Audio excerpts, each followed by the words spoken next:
Talk about a topic: Islam, the misunderstood religion. Islam, the misunderstood religion. And the first thing I would like to talk about, is Islam itself. What does the word Islam mean? Okay, so the word Islam, you'll often find that people say the word Islam means peace. And it is true in a sense that Islam means peace. In the sense that peace, true peace, which is inner peace. Often we think of peace being as the absence of war. But actually this is a very limited and narrow definition of peace, as just the absence of war. Because in fact, in reality, we may not have war, but we still may not have peace. Okay, many societies may not be at war with other countries, but you'll find that those societies themselves are full of internal conflicts. Peace is a product of Islam, and when we say peace, we mean a deep inner tranquility that is something that for the one who really truly follows Islam, they will experience peace. But actually the word Islam itself means submission. It means submission. Okay, and before the film Fitna, there was another film which was called, I think, by a Danish filmmaker. He called it Submission. And I think it's pretty obvious the question I'm going to ask you. What do you think of the word submission in the context of your average Norwegian? Yeah, what do you think? That's positive or negative? Huh? Submission. Do you think that's a positive word or a negative word for your average Norwegian? Huh? Yeah, it's negative, right? If you say Islam means submission, they'll say, yeah, Islam means submission and we have freedom. So I'm not interested in that, thank you very much, right? Because submission, in the context certainly of the Western ideologies, is a very negative concept, okay? But what I really want to talk about, is what does submission mean? What is the reality of submission? And in fact, I would like to point out to you that submission is something that we do all the time in our lives. We are always submitting in our lives throughout our lives. In fact, I would like to lay a challenge down to every freedom-loving person, okay? Because the term freedom really, similarly, if you look at freedom, it doesn't exist. There is no such thing as absolute freedom. No society leaves you absolutely free to do absolutely whatever you like. Is that true or not? It's true. Okay? So, freedom in an absolute sense is something that just does not exist. When a country says we are freedom, we believe in freedom, of course, if you discuss with intelligent people, what they mean is they will say, no, we are more free in this and this and this area than other nations. But that's not how it's sold to you. It's not how it's sold. Because actually you're being sold an idea. And the idea you're being sold is freedom. And everybody likes the idea of being free.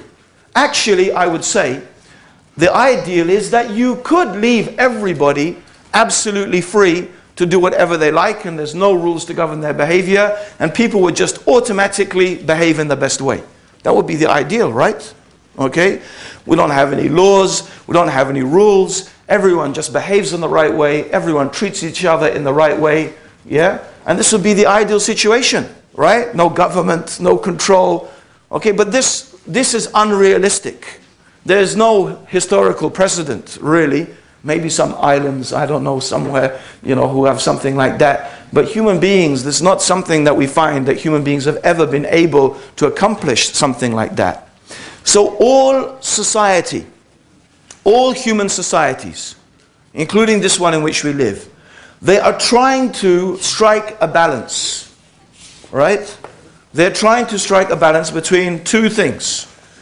One is individual freedom. One is individual freedom, and the other is limiting that freedom in order to protect society. Because when human beings live together, and we talked about this yesterday, what we need to do as society in order that different people do different jobs and society is able to run and people conform to laws and they obey those laws, what we have to try and do is socialize people. We have to try and get people to buy into an ideal and a concept, a way of living, and according to this, people are given different tasks, people do different duties, people follow laws, and this is the reality. We need those laws, and they limit the restriction, they restrict the freedom of the individual in order to protect the society. And the debate that is always going on in every society, and sometimes it's more obvious than others, how much do we limit the freedom of the individual in order to protect the society? Yeah? Now this is very, very clear in America and Britain, where we have had terrorist attacks. Okay? So Britain and America, they've had terrorist attacks. And this whole debate has come to the forefront.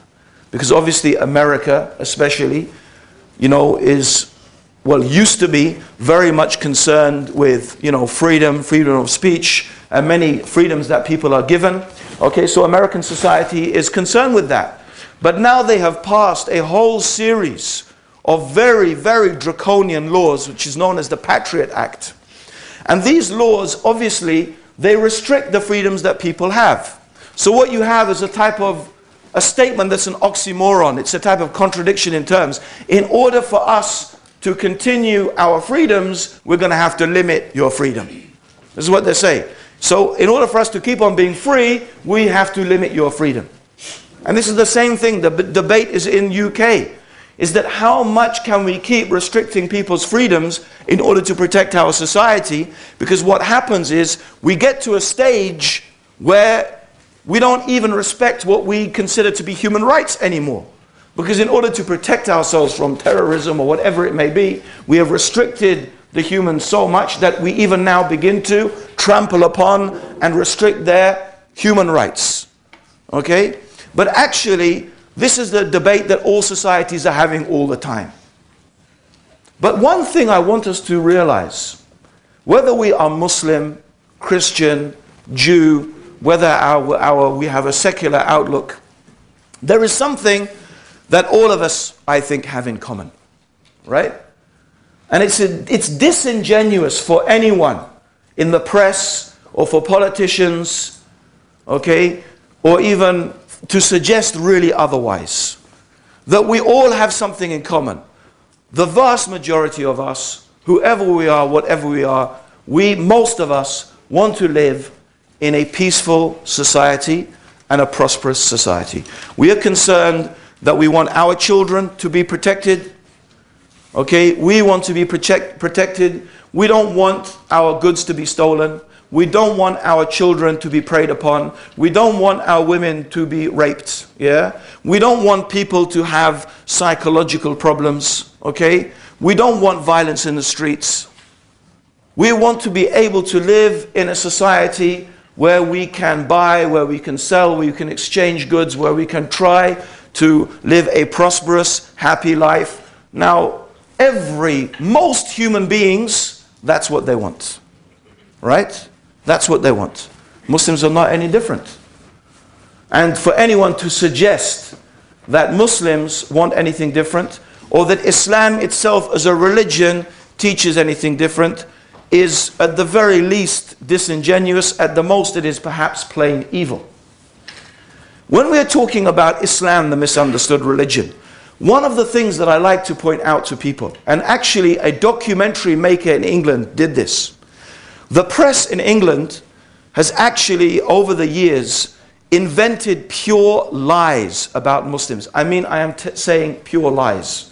And one documentary maker, he actually commissioned a university study to look at the news reports about Muslims and to actually analyze them and actually trace down and question the people whom they had been claimed. For example, Muslims want Christmas banned. Yeah? This comes up again and again. Muslims want Christmas banned. In such and such council, in such and such province, yeah? Muslims demanded that Christmas trees should not be such and such, right? In fact, when the journalist went and they actually interviewed the council said, this is absolute rubbish. No such thing happened, right? All that happened was one Muslim was asked to come to a Christmas party and said, I'm sorry, I can't come to the Christmas party or something. And from that was really a total lie. For example, another type of lie is Muslim in hospital demands that picture is taken down from the wall, right? Okay, I mean, I hear this is something that someone had, maybe it happened, but there are stories like this which they were discovered were actually absolute fabrications, lies, right? The other thing was Sharia law. Muslims want to implement Sharia law, okay? And then what did they do? They went around, they actually did a poll and they interviewed Muslims and they said, do you want Sharia law in England, right? And they found like 40% of Muslims said, yes, they want Sharia law in England and this and that. So they came with these statistics, okay? And there was a big hullabaloo about Muslims want Sharia law in England, okay? And actually what this journalist did is he took these headlines and all he did, something very simple. He took out the word Muslim and he put the word Jew. That's all he did. He took out the word Muslim and he put in the word Jew. And then he went on the street and he showed people, Jews want their own law. Jews want to be able to practice their own laws. Same headline, but the word Muslim was taken out. And he said, what do you think of this headline? They said, that's very racist. That's anti-Semitic. That's inflammatory. Right? Okay? Jews want Christmas banned. Oh, that they shouldn't say that about Jews, yeah? I mean, all the headlines he went and he showed them a whole series of these headlines. They just replaced the word Muslim with Jew. And then he went and said, actually, those were not real headlines. Here are the real headlines. And he showed them what the papers had said. And you should have seen the faces of those people, right? Looking ashamed of themselves. Ashamed of themselves, right? I guarantee you, brothers and sisters, and whoever's here is not a Muslim, anything you have against Islam, I can find something worse in the biblical law, which Jews adhere to and they believe in. In fact, there are so many death punishments in the biblical law, I can't remember, I haven't counted them. One of them is breaking the Sabbath. The punishment for breaking the Sabbath is death. The punishment for hitting your parents, according to the Judaic law, is death. Hitting your parents is death, right? But we don't find anyone going out and, Jews claim that you should kill your parents, yeah? Jews claim you should slaughter your children for touching their parents, yeah? And stuff like that. Because quite rightly, I have to say, these type of words and these type of statements, right, are inflammatory. And we all know, and we should all know, where did 150, 200, 300, actually it's a long more time than that, okay? Actually, this type of attitude towards Jews started a long, long time ago in Christendom. But it all ended up after, by the way, a lot of years of massacres of Jews. The Jews were not only massacred by Hitler in the concentration camps. If you look in European history, Jews have been slaughtered throughout European history. Okay? That was just the most nasty and the most dramatic of them. But what came behind the slaughter of the Jews was years and years of propaganda, anti-Semitism. And in fact, if you look at the type of stuff that people are saying about Muslims today, it is exactly the same type of things that were being said about Jews in the past. Exactly the same type of things. Okay? And this, actually, in my opinion, is a very nasty streak that exists within Europeans.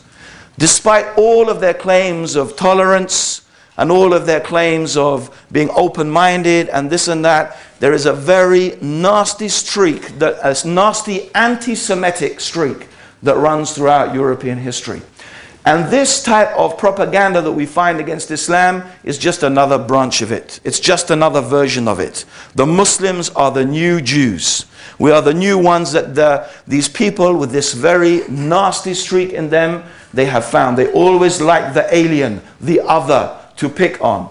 In the past it was the Jews, today it is the Muslims. Because fundamentally, for 90% of Muslims, okay, the reality is that they just want to live a peaceful life. They want to benefit from what they can materialistically from society. And in fact, in general, they want to contribute to the well-being of humanity. We want to live peaceful lives for us, our families, and our children. Right? Islam teaches us about how to be a good neighbor, to the extent that the Prophet Muhammad, may Allah's peace and blessings be upon him, he swore by God. He said, Wallahi, by God, he is not a believer. Wallahi, by God, he is not a believer. By God, he is not a believer. The one whose neighbor is not safe from his mischief. And the Prophet did not say as to whether this neighbor was a Muslim or not. It doesn't matter. If you're Muslim, if your neighbor is Muslim or not Muslim, it doesn't matter. You cannot be mischievous and to annoy your neighbor. In fact, it's impossible that you are a person of faith in God and you could treat your neighbor like that. In fact, indeed, the Prophet ﷺ said, he is not a believer who sleeps with his stomach full or her stomach full while her neighbor is hungry. You can't be believing in God and your stomach is full and your neighbor is hungry. In fact, the Prophet said, when you cook, add some more, make some more stew, make the cooking more so you can share it with your neighbors. This is what it's specific instructions in Islam, even to the extent that you should share your food with your neighbors.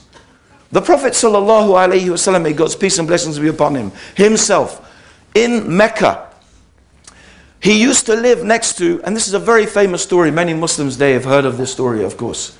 One of his neighbors was a Jewess. And she regularly used to throw rubbish on the Prophet, or on the path of the Prophet, when the Prophet ﷺ used to walk down the street. Regularly she used to do this. And one day, the Prophet was walking past the street, and what did he notice? No rubbish that day thrown on him. Right? So what did he do? He went back and he knocked on the door. And the maidservant of the house answered the door. And he started asking, you know, is your mistress okay? Is she well? Is there anything I can do for her? You know, I'm her neighbor. I live just close by.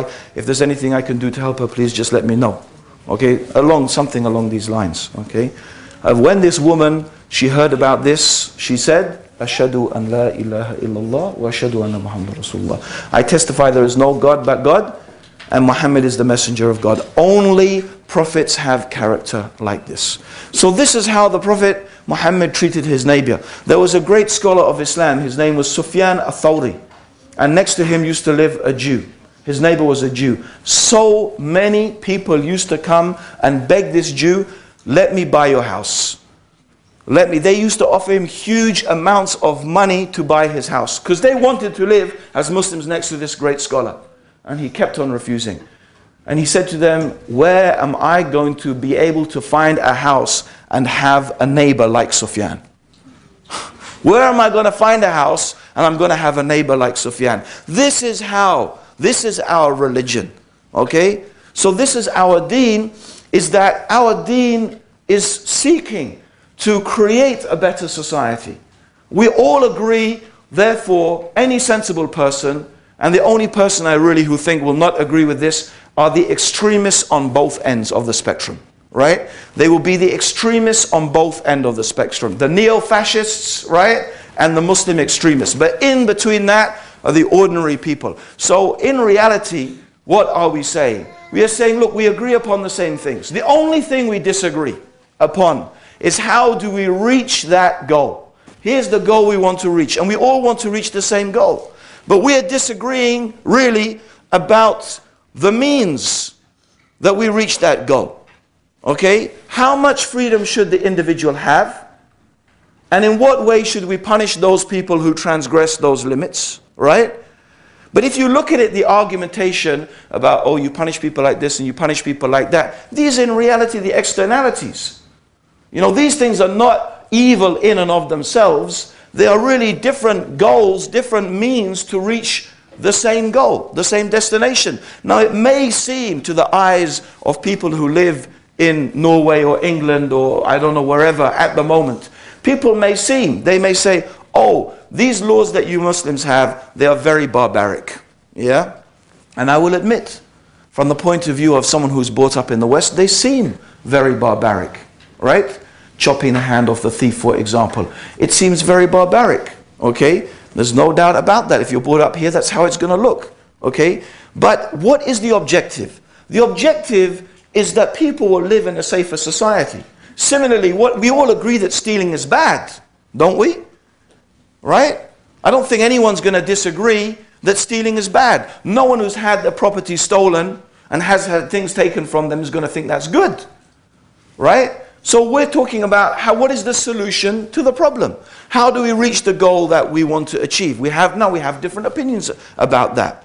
Okay? Now you may say the punishment is harsh, but then we can point to examples historically and even in the world today where that punishment is implemented. First of all, very few people receive that punishment, but in spite of that, the society is really, really safe.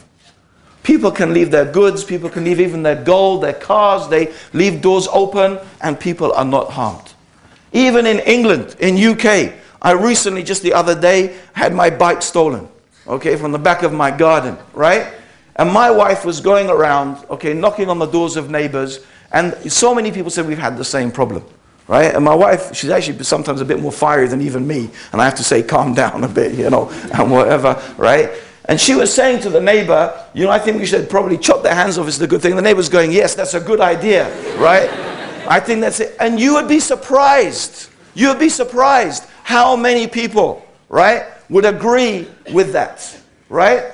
You see, in Islam, it's not about some mad Muslims as hordes going around, jumping on some person they think is a thief and just slashing their hand off like that. And we got him, here's his hand. You know, like in that film, what's that film, that superhero? I forget it, man. Anyway, I just saw like 3 seconds of it, and he sharpens this thing and he chops the hand off this terrorist, you know, he comes with the hand. And what's it called? Anyway, I don't care, but anyway. The point being is that you'd be surprised how many people would say, yeah, you know. Because what? Really, seriously. Okay, in Islam, we're not talking about gratuitously just, you know, amputating people's hands. No, it's not like that. It is a legal process, like any other legal process. No one gets punished or should get punished according to Islamic law until they have gone through the proper legal process, just like any other legal process. They have to go to court, they have to go to the judge, right? And you see, the baby's agreeing, okay? Yeah, okay. And, you know, and just like any other legal process. And there are conditions. There are conditions. For example, if the person who stole, right, is stealing out of some great need or necessity like hunger, extreme hunger, or, you know, there is some severe family problem and, you know, whatever. I mean, the punishment is for people who are gratuitously stealing. That's just, they just steal because that's what they do, not because they have some need. So there are conditions that have to be laid down, just like every other punishment. But we have to ask, yes, it may seem to us, right, that it is, you know, severe. And so on with many of the Sharia punishments. But in reality, we also have to be honest, and we have to look at society.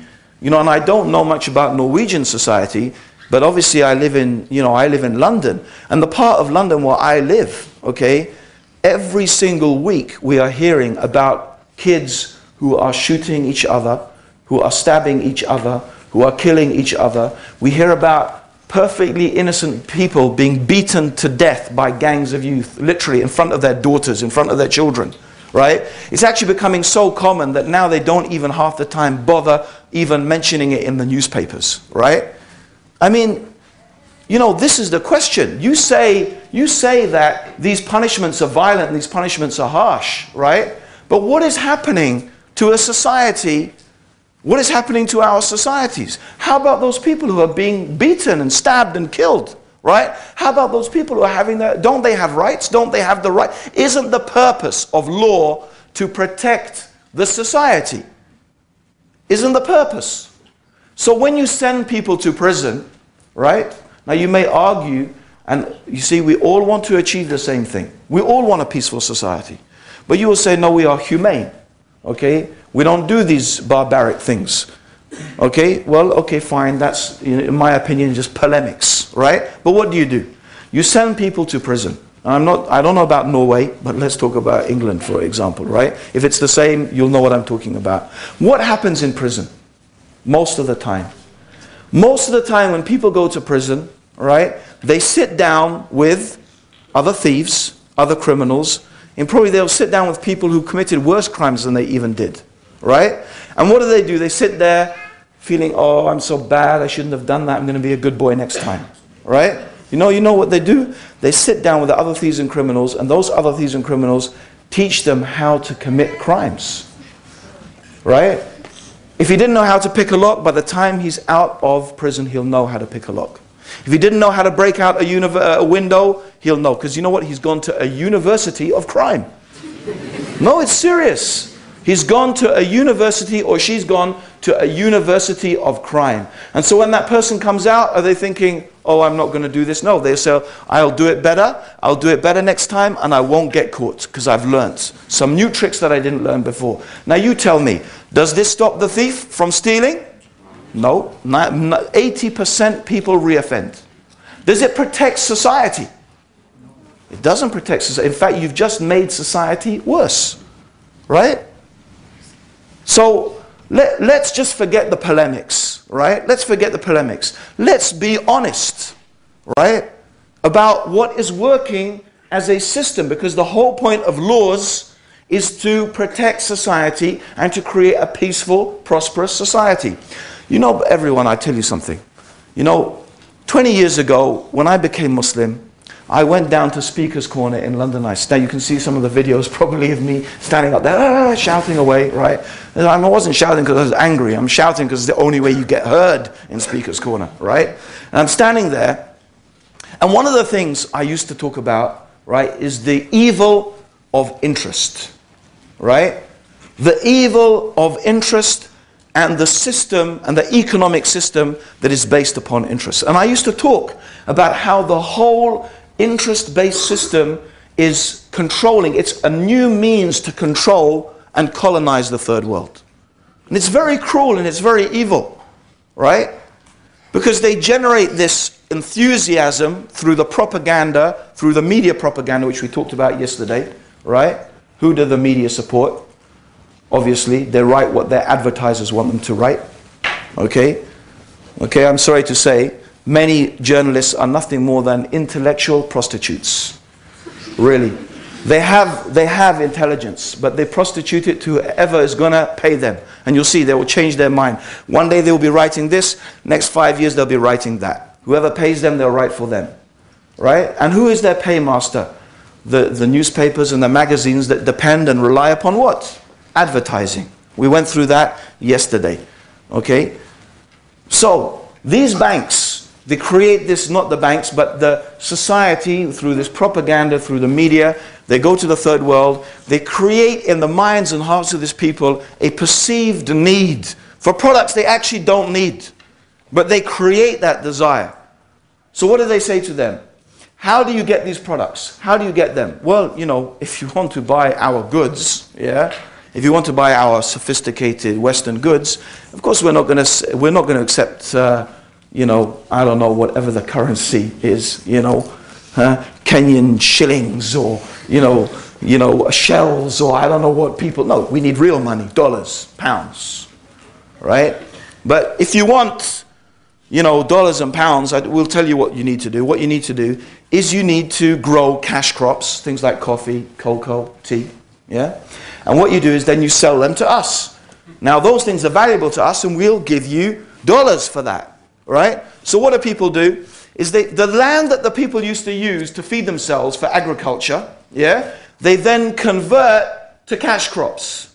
Huge swaths of land being converted to cash crops. But of course what they don't tell all of these poor people is they're telling every other poor person to do the same thing. So what happens, according to the economic system, when you have a glut, right, of any particular product, right? You have an you know, if you have too much coffee, too much cocoa, too much sugar, too much tea, what happens? Supply and demand, right? The cost goes down. The price is less, right? So you have all of these people producing these cash crops, but there's so much of it in the market. So these people who thought they were going to get nice money for it, what do they find? Lo and behold, they're not getting so much money for it. Okay? The money they're getting is less. But they've turned their arable land into cash crops. And now what starts to happen? That people start to get hungry.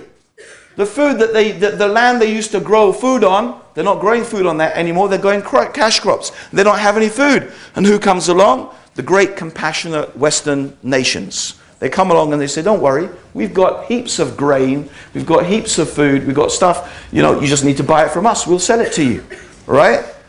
Well, we haven't got any money. Don't worry, we'll lend you some money.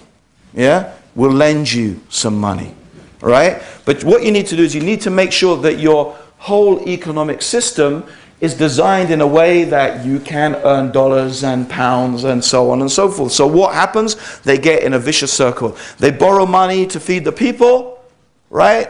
They need to turn more land to produce more cash crops, but the price of that never meets their expectation. Then they need to borrow more money, and then they have the interest on top of that because it's based upon riba, until the state that we have in the third world now, that the interest on the debt is actually more than the debt itself.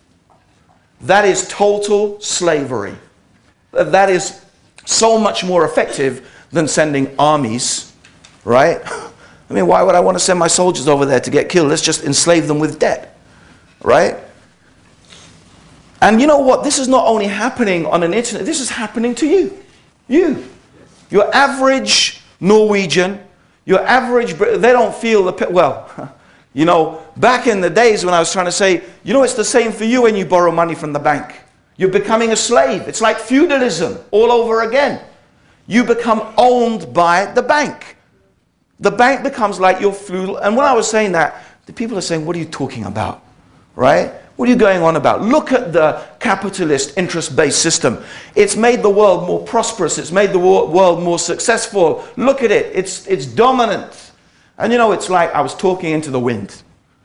But you know what? If you say to people today, okay, suddenly now, when people have been hit by the credit crunch, when they've seen that the banks, they are built on air, when they've seen the reality of what Allah said, Yamhaqallahu riba, that Allah will efface riba, God will, you know, He will make it nothing. And today the world, where did what is it, 750 billion Bush gave to the banks, right? And then now Obama, another 850 billion, right? Where did all that money go? Where did it go? Right? And everyone is suffering. Now, you know what? Now when you start talking about the Islamic finance system, that Islam 1,400 years ago had a system of economics that is not based upon interest, that is interest-free, that is based upon business and profit and loss sharing. No, suddenly people now are listening. Suddenly they say, yeah, you people have got something to say. Right? Although, you know what? 20 years ago, we were just talking, and no one was listening. So the point here is that really, what do we want? We want the same thing. Okay? We want the same thing. We just have different... You see, but as Muslims, we don't believe that we as Muslims have, we're so clever and, we're so advanced and we sat down and we thought these things up for ourselves. Okay? No. The fundamental difference here, the real difference is, we as Muslims believe that what we have is from God. We believe we have knowledge that is from the creator of the heavens and the earth, the one who created us and knows us. He knows our desires, he knows our needs, he knows human society, he knows how we will react to certain things, he knows how we will respond to certain things. God knows what punishments work and what don't. God knows what environment human beings need to live in to have the most prosperous and peaceful and successful society, and where they can live in the best manner, because God created us, right? So this is what it is based upon, right? Our belief is based upon that, and that's really what Islam then means: submission to God. We all submit in our life. We all do things. What is submission anyway? Let's examine submission, right? When you submit, what does it mean? You give up something that you want or you desire, right? And you give it up in order to do something that someone else wants and someone else desires, right? Now I'm sure that, okay, I guess that everyone in this room has parents or a parent, right? Or a carer who looks after them, yeah? Or who has had that in their life, yeah? Okay, most of us have, right? Even if we were unfortunate enough to go to an institution, still applies. Now, I'm sure everyone would agree. Doesn't it often happen that your mum and dad tell you to do something that you don't want to do? Oh yeah, of course there is, right? Okay? So, when your parents tell you, do this and do that, or don't do this and don't do that, although you really want to do that thing, right? Or you really don't want to do that thing, but you go ahead and do it, or you go ahead and abstain from it. That's submission.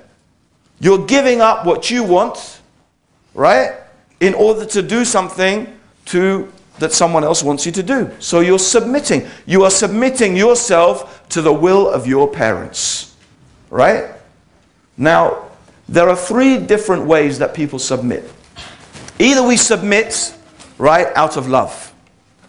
We submit out of love. We submit because we love those people, we love that person, and we want to please them, and we want to do, we want to do something, and we all do that, right? If you're married, that's what it's all about, right? You don't want to do the washing up, you don't want to do the cooking, talking about the men here, actually. But you know what? Your wife needs help, right? You may not want to do it, but you do it. She asks you to do this, to fix that, to fix this, but you go ahead and do it. Why? Because you love your wife. Right? You love her. You love your kids. Right? You love your parents. So sometimes you do things out of love, but sometimes you do it out of fear. Sometimes you submit out of fear. Why don't we break the law? Why don't I just park my car? Why don't I park it in the middle of the street? Right? I used to do that in Egypt. Yeah. Literally. Right? You park your car in the middle of the street. You go to the policeman and you said, here's wahid guinea. Here's £1. Guard my car. He will stand next to your car for 3 hours, right? And he will guard it personally for £1. And by the way, in those days, £1 was a lot for a policeman, since his monthly wage was like, I don't know, £5, right? For us, nothing, right? So, can you just park your car? Okay, Norway, right? What happens if you park your car in the middle of the street? Huh? And I've seen a lot of cars parked weirdly in Norway. But what happens generally? Huh? You get fined, right? Is that it? They take your car away? Do they have a tow it away and stuff like that? I don't know, maybe people are really chilled out in Norway, right? But in England, my God, any little infringement, your car is parked on a yellow line, this or out of the zone, that's it. Kick it, towed away, clamp, right? Sometimes the fine you have to pay is more than the price of your car, right? Okay? So what makes you not do that? It's fear. It's fear. You're motivated by fear. I'm afraid of the result. I'm afraid of the punishment. I'm afraid what's going to happen to me if I break this law. So therefore, what do? You submit. You follow the law because you're afraid of what's going to happen to you if you don't. Right? And sometimes you submit out of just knowing that that's the right thing to do. You go to the doctor. The doctor says, listen, I'm sorry, but you got cancer. I have to operate on you. If you don't, you'll die in 2 weeks. Now, who actually wants to be cut open? Right? Does anyone actually want, oh, let me see, what shall I do for fun today? Let me get myself cut open. Right? Okay? Unless you're some gangster who wants some scars to show off, right? Okay? But apart from that, you don't want that, right? But you know what? You know the doctor's saying the right thing. You know this is the right, so you submit because you know that that's the right thing to do. It makes sense, right? Now, if there's any other reason why people can submit, I don't know. But those are the 3 reasons. So we're all submitting throughout all of our life to someone or something, right? You never, in fact, I would challenge you to find a single moment when you are not submitting to someone or something. I mean, you can't, because as a human being, you have to submit to your biological desires. You have to breathe. Your heart has to pump, blood around your body. You're always submitting to someone or something. You just never escape it throughout your life. So submission is the reality. Of course, there's some things we submit to by choice because we choose to submit or not to submit. Right? So we're all submitting. But what is Islam saying? Islam is saying the one that we should submit to really, in reality, is our Creator, is God. Because whoever you love, God has more right to your love. Think about why you love people. Think about why you love your parents. Think about that. Well, God created your parents. God created your wife. God created your husband. Whatever it is that you love, God created that. So surely you have more reason to love the one who created those things than those things themselves. So God has the most right to your love. So therefore, surely doesn't God have the most right to your submission? Doesn't he have the most right that you should give in? Right? To do what is pleasing to him? To please him? Yeah. See? Agreement. The one that counts, the baby. Okay? And how about fear? Yes, fear. I'm not going to shy away from it. I'm terrified of God. Whatever most terrifying thing you can think of. The most terrifying pain. And, I don't know who's been in pain. Any woman who's given birth to a child knows what pain is, right? And they say gout is more painful than childbirth, right? It's like gout is like a rheumatism, severe form. So we've all experienced pain. How about emotional pain as well? Loss. You know what? And that pain's a reality in the world, right? So that pain, whatever that pain is, similarly, that's something God has control over. And God can subject you to even more pain if he wants to, right? If he wants to remove it, he can remove it. So yeah, I'm afraid. You should be afraid. God has more right that you should be afraid of him than anything else, right?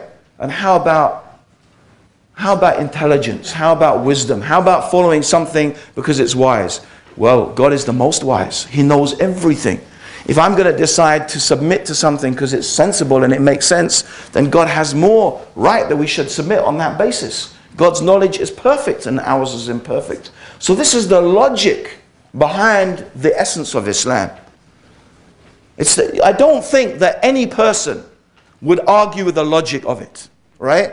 The Quran actually says, if this book is from God, if this book is from God, who else but a fool can reject it? So, I mean, from the premise, at least take the premise that if the Quran really is from God, surely any sensible person would agree, right, that the only choice we have is to do what the Quran says, right?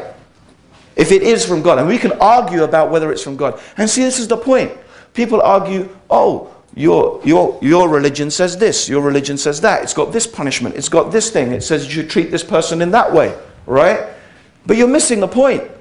Because for the Muslim, it's all irrelevant in a sense about these details, right? Because if we believe it's from God, if we believe it's from the Creator, right? Then that's what I have to do. I have to submit myself to what the Creator teaches, to what the Creator says. That's what it's about. And it may or may not make sense to me. But surely I can recognize that God understands me better than I understand myself. And I'm sure how many people in this room, it's happened to them in their lives. Right? There's things your parents have told you. I mean, anyone who's got kids know that. Don't do that. But how many kids, even 10-year-old kids, think they know better? Right? Let alone if you've got a teenage son. Right? Or daughter. Right? You know, you're trying to tell them, you know, don't do this. It's just not the right thing to do. No, they know better. You don't know what you're talking about. You don't know, right? You haven't lived the life that I've lived, right? You know, you don't know what it's in the street like that out there, right? Yeah. Because as we're facing all the things, man. Right? It's like, okay. You know, and then what is it? You know, Dad, you were right. Can you get me a lawyer to get me out of prison now, please? You know? Yeah, you were right. So, I mean, it's all happened to us, right? I think we've all done that. True or not? Right? So if that's true, just between human beings, how about God? Isn't it possible that you might think you know better, right? But in reality, you don't know better. God knows better, right? So our question as Muslims is this irrelevant.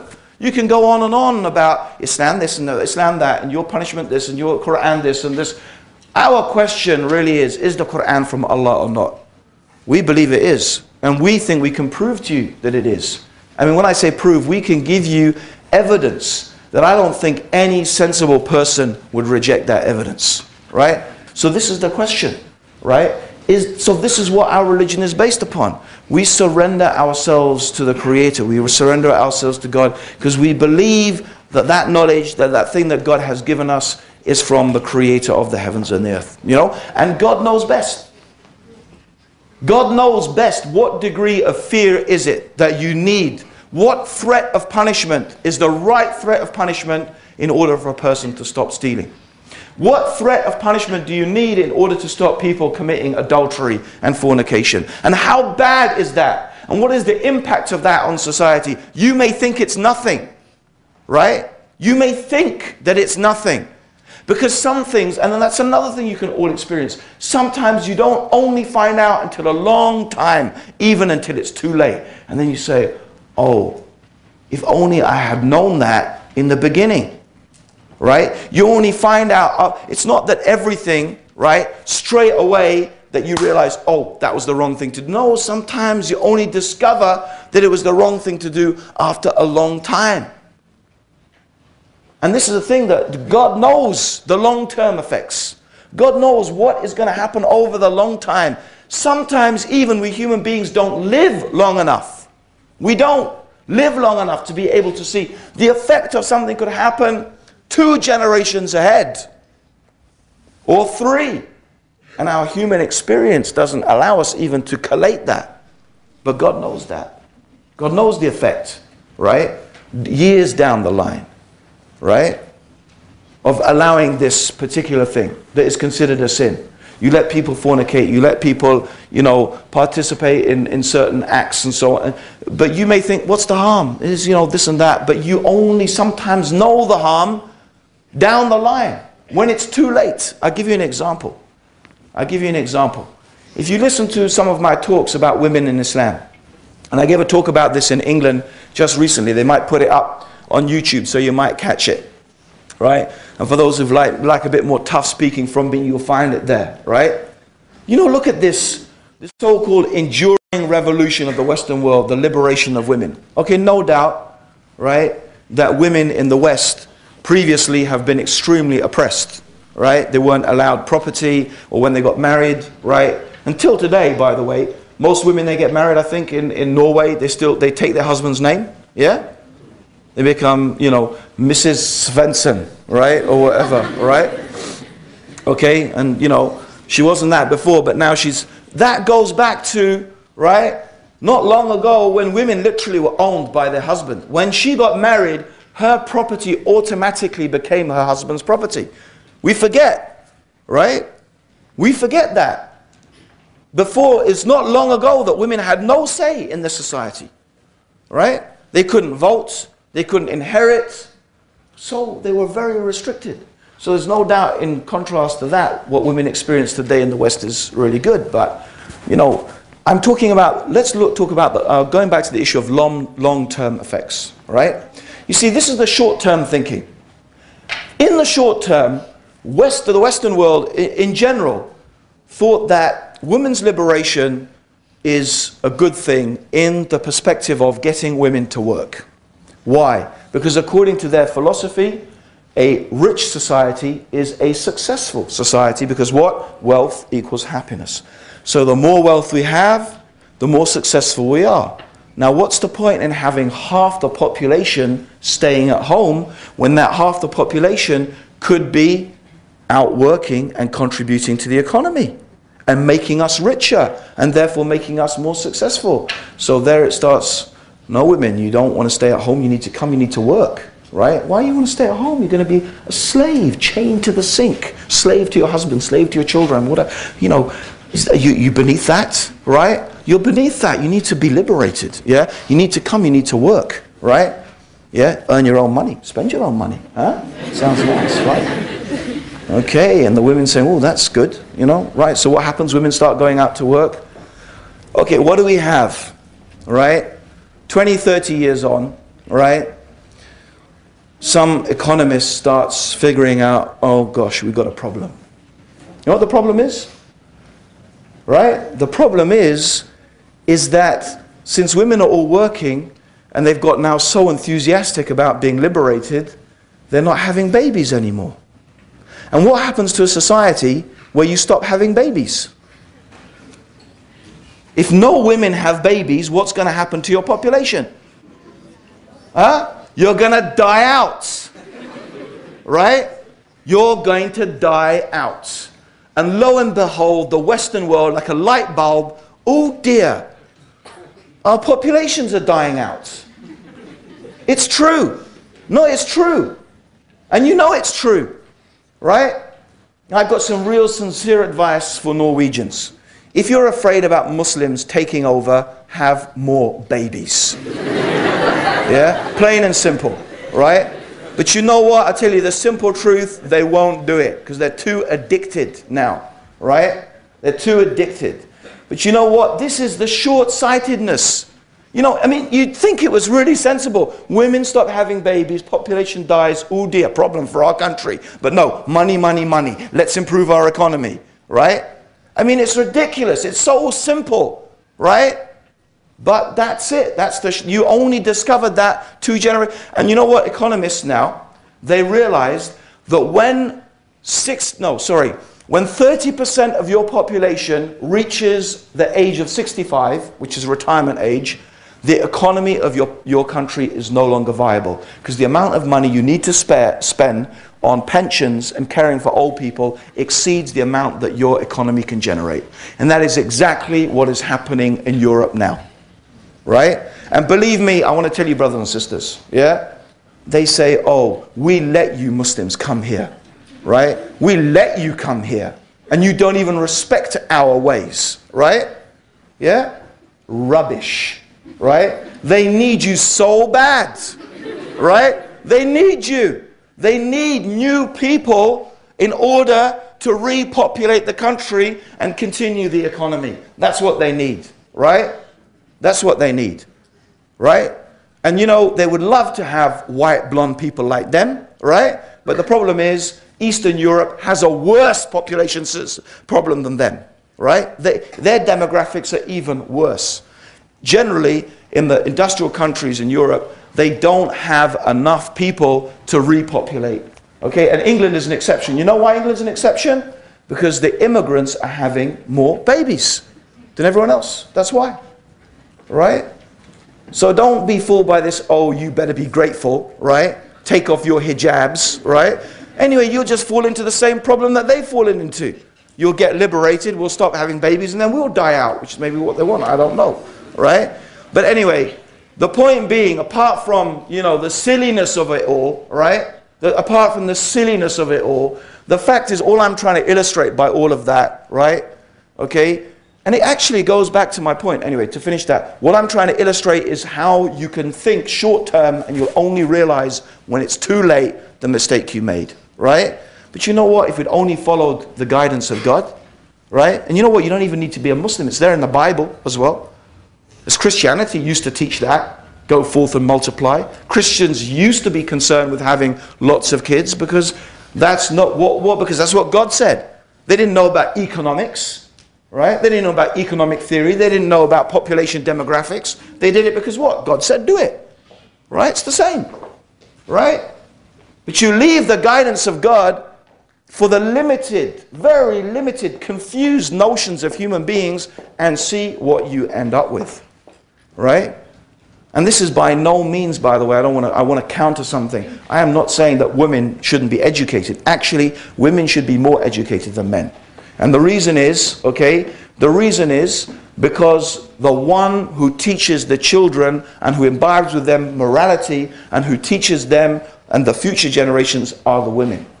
Okay? Women have skill sets that men do not have. Vocabulary, with me being the exception, okay? They have vocabulary skill sets, okay? They have the ability to communicate. And that's actually why in many places in the workplace women do very well, is because they have very good communication skills. Okay, and we live in a society that's very much not industry based anymore, it's communication based, right? But those skills are built there by Allah. Actually, it's interesting, in some of these things, even if you believe in evolution or you believe in God, you actually come with the same result.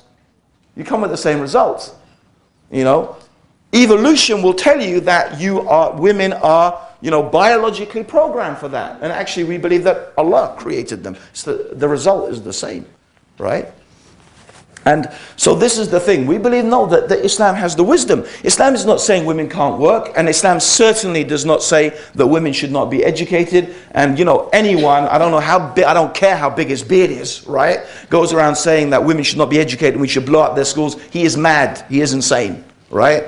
However, I don't really necessarily believe, in fact, I don't really believe what I read in the newspapers at all, right? But that's certainly not from Islam. Women should be educated because they need to teach the next generation. That's very, very important, right? Okay? And so Islam is really encouraging that, okay? And Islam has this division of labor, okay? That's right. God has made men the maintainers and protectors of women. It's the division of labor. And it's actually the most efficient way. For Homo sapiens succeeded primarily because they divided labor, according to evolutionary theory. And Neanderthals failed because they didn't. Neanderthals failed because basically men and women did the same thing. Homo sapiens succeeded because they divided labor between men and women. Right? Check it out. Interesting. Which makes, you know, European heading towards Neanderthal times, right? Okay? So, according to their theories, okay? So, brothers and sisters, the point being, all I'm trying to illustrate is the benefit and the wisdom of following the guidance of God in our affairs, okay? So, this ultimately leads us to conclude, right, that the real question we have to ask, the reasonable question that needs to be asked, okay, is what is the best way for us to reach the goals that we all have? We have the same goals. Right? Now Muslims are quite happy to live in Western society, and we will be good citizens and we will obey the laws of the country, and by and large, I mean, that is exactly what our religion teaches us to do. Right?